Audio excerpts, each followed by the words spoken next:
ဘဝမှာဘယ်အရာကိုမှကြောက်เสียရမလို့ဘူးနားလည်အောင်ပဲကြိုးစားဖို့လိုတာသိပ္ပံလောကမှာအမျိုးသမီးတွေကိုနေရာမပေးခဲ့တဲ့ခေတ်ကာလမှာ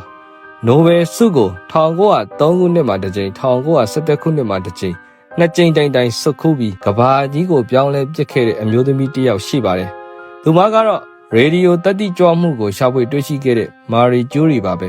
မာရီရဲ့ဘဝဟာဆင်းရဲတွင်းကနေစတင်ခဲ့ပါတယ်အမျိုးသမီးတွေကိုပညာသင်ခွင့်မပေးတဲ့အတွက်လှုပ်ဝက်ကျောင်းတွေမှာတက်ခဲ့ရတယ်လို့ပါရီမှာပညာသင်နေတဲ့အချိန်မှာလဲအစားအသောက်မရှိလို့မကြာခဏမေ့လည်ခဲ့ရပါတယ်။သူမဟာယိုယွင်းနေတဲ့တစ်သားတဲကိုလေးထဲမှာနှစ်ပေါင်းများစွာသုတေသနလုပ်ရင်းပိုလိုနီယန်နဲ့ရေဒီယန်ဆိုတဲ့ dressing တစ်တွေကိုရှာဖွေတွေ့ရှိခဲ့ပါတယ်။ပထမကမ္ဘာစစ်အတွင်းမှာလဲသူမရဲ့တီထွင်မှုတွေနဲ့ဒဏ်ရာရစစ်တီတန်ပေါင်းများစွာကိုကူညီခဲ့ပါတယ်။ဒါပေမဲ့ဝမ်းနည်းစရာကောင်းတာကတော့သူမရှာဖွေတွေ့ရှိခဲ့တဲ့ရေဒီယိုတတိကြွမှုတွေကပဲ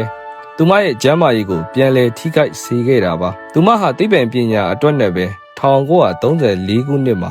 ကွယ်လွန်ခဲ့ပါတယ်သူမရဲ့ဆွန့်လွတ်အနစ်နာခံမှုတွေဟာဒီနေ့ခေတ်ကင်ဆာရောဂါကုသမှုတွေအတွက်အခြေခံအုတ်မြစ်ဖြစ်လာခဲ့ပါတယ်မာရီကျူရီကပြောခဲ့ဘူးပါတယ်